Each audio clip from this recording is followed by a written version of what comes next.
Pour beaucoup, chanter en langue vernaculaire, c'est prendre le risque de rester invisible. Pourtant, à Marseille, certains parient sur l'inverse.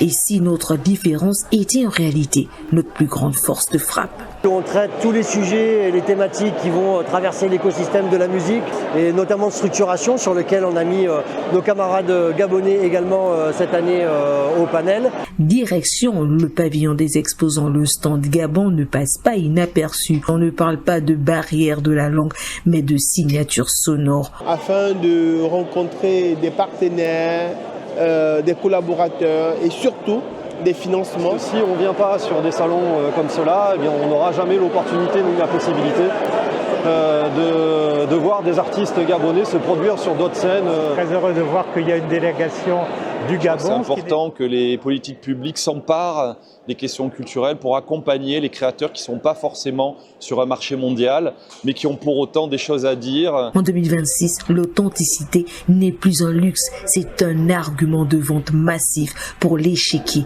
international. Nous sommes donc venus vendre des artistes comme Annie Flore, oui, mais aussi surtout ceux de la nouvelle génération. Nous sommes aussi là parce que nous rencontrons donc des professionnels de la musique. Il faudrait que l'État puisse créer des bourses de mobilité, des bourses d'accompagnement, des fonds d'aide au développement pour que des groupes tels que Pindi, qui valorisent le patrimoine et qui contribuent au rayonnement culturel, puissent se positionner et répondre aux grands rendez-vous. À Marseille, le Gabon a rappelé une vérité essentielle. Seule la langue du cœur sait encore faire frissonner